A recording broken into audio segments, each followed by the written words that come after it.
Hey, what's up YouTube Nation? Wes Jones here, and I'm going to do a quick review of my Ascend 128T Kayak. I'll talk a little bit about the modifications I've made to it so far as the trolling motor and the trailer. But first I want to talk about the kayak itself. What kind of work just from head to foot. Got really solid handles on this kayak, very pleased with it. This kayak weighs 98 pounds. Empty, so you want a really robust handle. This one definitely has it on both ends. You've got your quote-unquote rod tip protector. I haven't used this for that. I stick my paddle in here though sometimes to help hold that in. You got your bungee straps here. I really like those. It's usually where I put my tackle box. Got your built-in rod holders and the rod leash holders. Those are definitely handy. I've used those. I like how it has this this leash or handle, if you will. I suppose you can use it to stand up. As stable as this kayak is, and I'm a pretty agile guy, I don't use it to stand up, but I do use it to kind of help me ease down back into the sitting position from standing. Got the center storage here. Got your Yak Power distribution box. I haven't used the Yak Power yet. It's not suitable for the amperage that a trolling motor pulls, so I didn't wire it up for that. Maybe later I'll use a fish finder and run it through there, but for right now it's not being used. I like how they put a nice seal around the edge of this. Use more than enough screws. It's just a good mark of quality. The quality of this handle it's fair. It does feel like something that could break if you torque it too hard, but this also doesn't seem like it'd be too hard to replace either.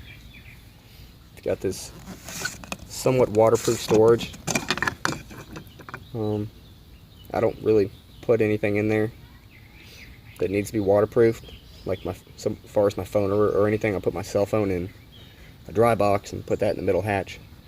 But I'll keep a couple plugs in there when they're not being used. And I feel like this doesn't collect any water. I've seen some people say it collected some water for them, but if you screw it down tight enough, I don't see where that'd be an issue. I like the built-in cup holders. The rubber padding here is really nice, foam padding. I usually am barefoot, so kind of adds a little more comfort to it. You've got your built-in track system for attachments. Of course, your built-in foot pedals and track. Normally these foot pedals click into place.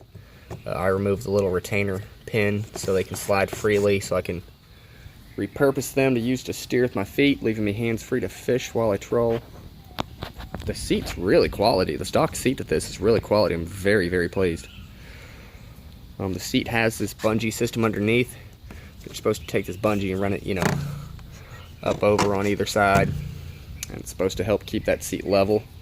Even with that bungee system, when I'd go from the standing to sitting position, or I'd lean back, that seat would raise up, and I didn't like that. So went to Lowe's and picked up these chair tips, and they are pretty cheap, $3 or $4, and that actually really locks it into place super solid, so the seat no longer tips, and I like that.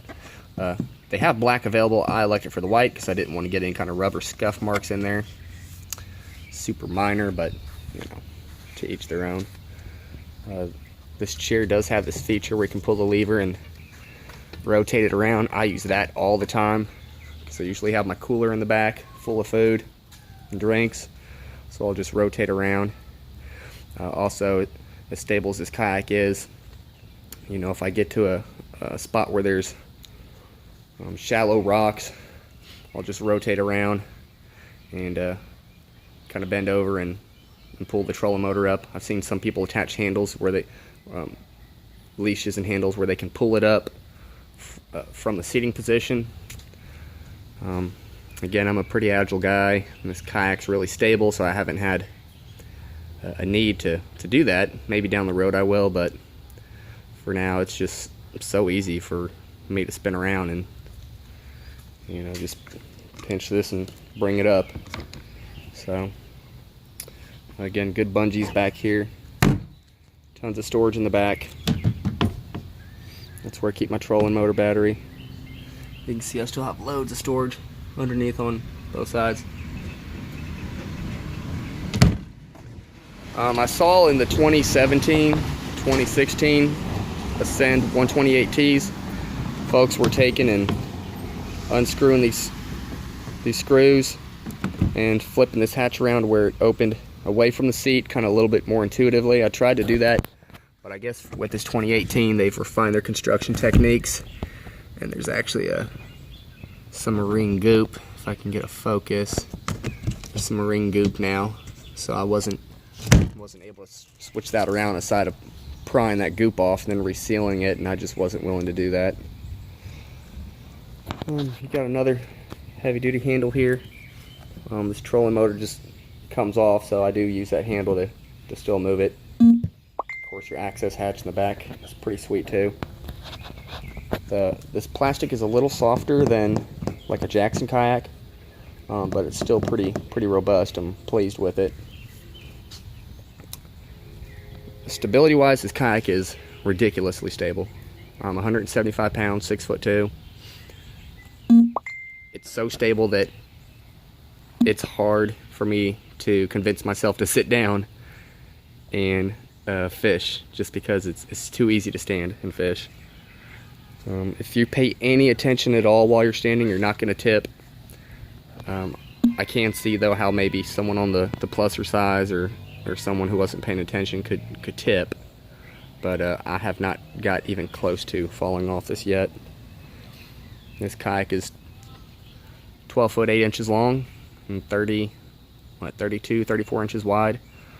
Before this, I used to go fishing in a flat bottom John boat, and it was 14 feet long and 36 inches wide, and I think this is every bit as stable. The way they have this hull machined acts as kind of a secondary stability system. If you do start to tilt, just the way they have this machined, it's kind of like it scoops up the water and pushes it up against itself and just really stables it up. So really pleased with stability. For my trolling motor conversion, I've just got a Minn Kota C2 30-pound thrust. The 30-pound thrust is more than enough for me. On the max speed setting, with a buddy with the 12-foot kayak on the left, a buddy with the 10-foot kayak on the right, they were holding on. We were going upriver, and all three of us were able to be propelled by this one motor faster than we could have ever paddled. So really impressed with that. It's a very tough trolling motor too. I've already, if you want to call it wrecked, I've already wrecked it a couple times. No sooner 2 minutes after I had this all put together, had it propped up in the back of my truck, I wasn't paying it any attention, and I leaned against it, and the whole kayak with my full body weight came crashing down on the ground. It's about a 3-foot fall. I was really worried I broke something, but thankfully everything was fine. The only thing that kind of broke on it was these L brackets that I used to build my transom bent. I've had this in the water and not been paying attention and caught trees with the steering arm, and went from a full 5 forward speed to a dead stop. And again, you know, my PVC didn't break, my eye bolts didn't bend. The only thing that gave way was these L brackets bent out.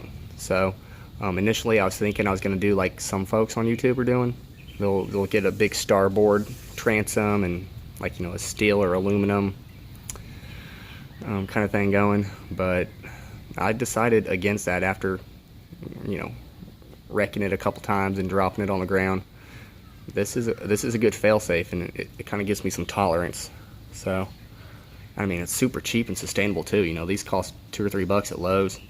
That's just a 2x6, primed and painted. So really, really pleased with it. And I'm gonna stick with it. My steering arms are just PVC.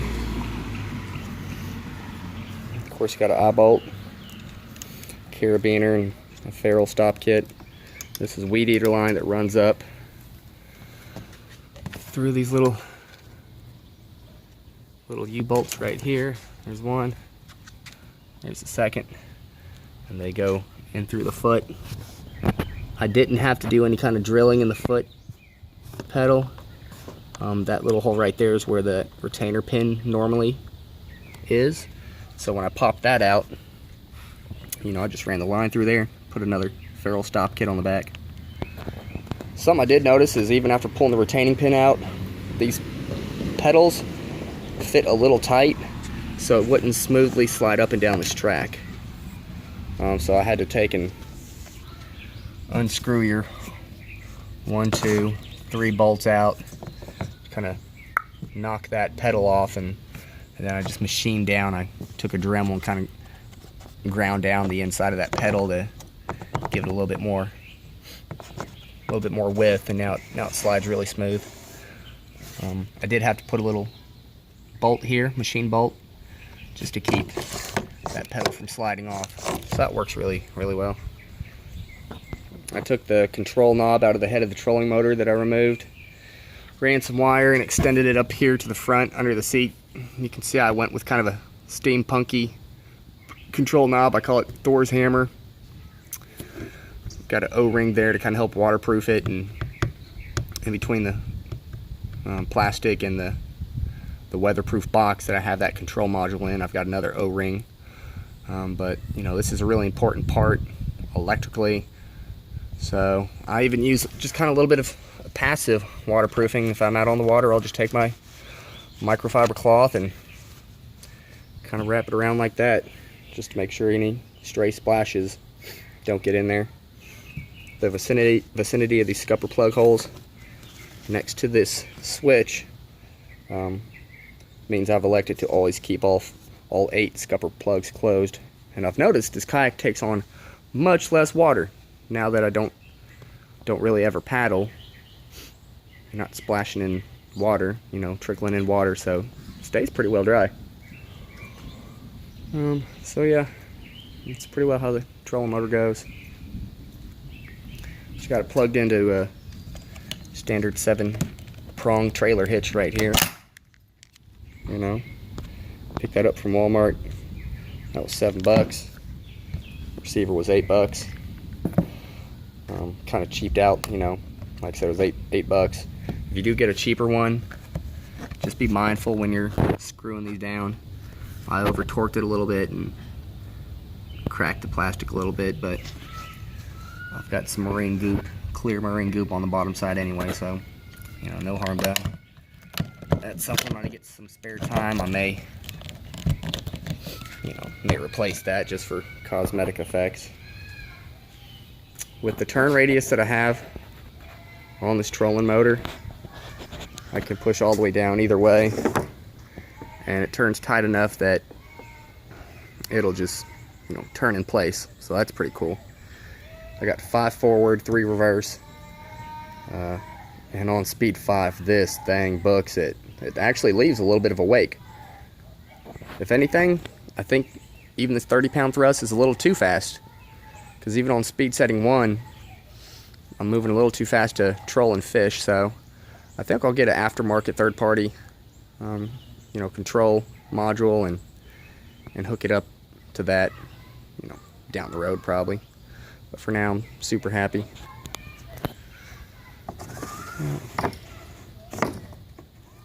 Now, of course, when you push down on the one side, the other comes up. You can see how smooth that is. So that's pretty cool. Very, very pleased with this. Just crank it on.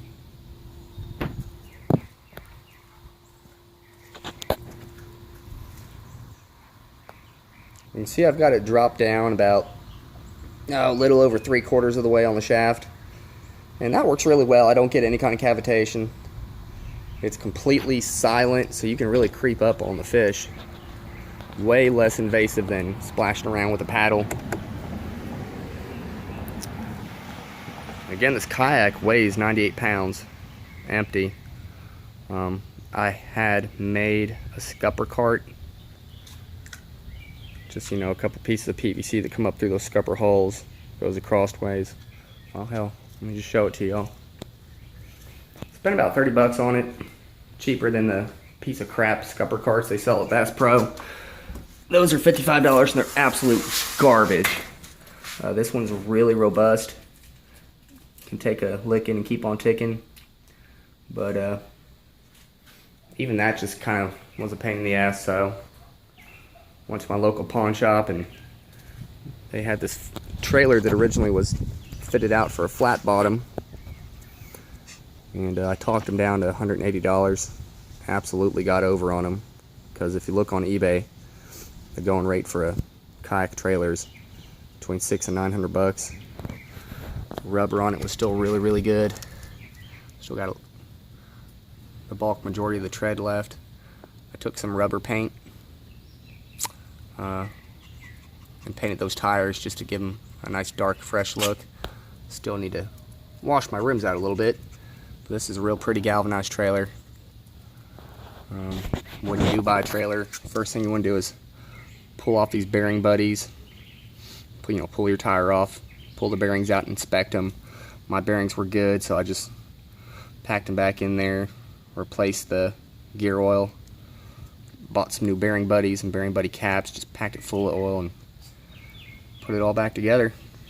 I did have to replace the trailer lights too, but you know, that kit's $30 from Walmart. The two bearing buddies were $11 from Walmart. I just took some pool noodles too and nylocked them, zip tied them to the frame just to kind of pad up where the kayak meets the metal. I think here in the next couple weeks I'm going to take a 4x8 OSB board and marine carpet it up and just bolt that to the frame. That way I'll have an actual just utility trailer that I can use for whatever I want, and that way it can also fit on, you know, any kind of extra storage boxes, or I can scoot this one over to the side and fit a second kayak in next to it.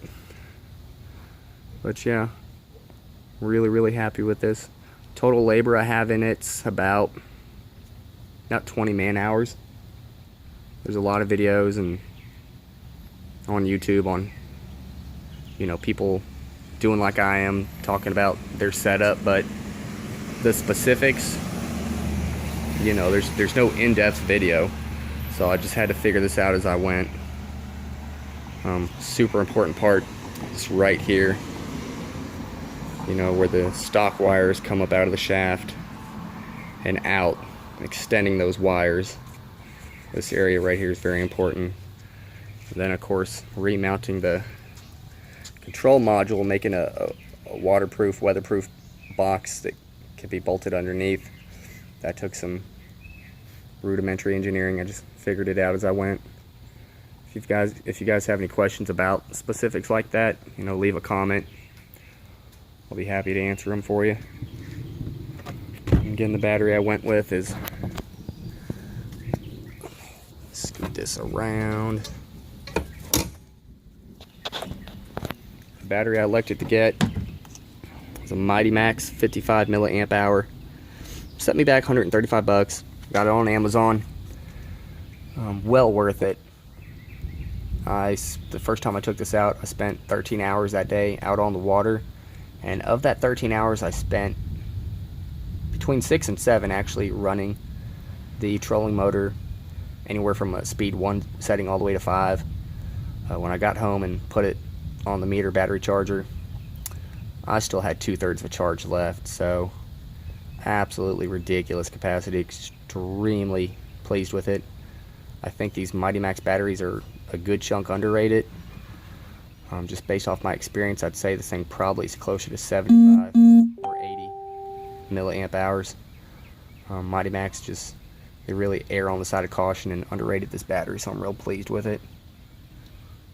Yep. You can see right now I've just got a little piece of a yoga mat. Cut out a piece of my wife's yoga mat, and that kind of holds the battery in place, keeps it from tipping. I do want to get kind of a full bracketing in there of some sort, just because I'm worried if, you know, maybe I'm standing on the edge of the kayak and if it starts to tip and it leans enough that that battery would slide left or right. You know, that thing's heavy, it weighs almost 40 pounds, and it shifting weight unexpectedly could be, you know, maybe just the straw that broke the camel's back and could tip me over. So hasn't budged yet on me. I've been through some really choppy water, but I'll end up doing that. Yep. For anyone considering the trolling motor conversion, I highly recommend it.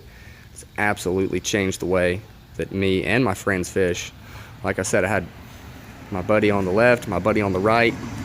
They just threw their legs over and kind of held onto the side, and we were able to go upriver about 1.5 miles, all three of us, faster than we could have individually paddled, and exerted no effort. You know, we weren't tired by the time we got up there, and we were able just to drift back with the current and fish on the way back. So it's really worth the time, worth the effort. So all around fantastic kayak, fantastic trolling motor, fantastic trailer.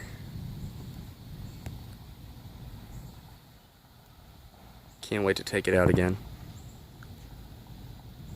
It's looking like that's not going to be an option tomorrow. This trailer also came with a handy little step platform. Makes getting in the back of the truck even easier. That's pretty cool. If you buy a trailer and it doesn't have one, I recommend you pick one up. They're pretty sweet. Thanks for watching.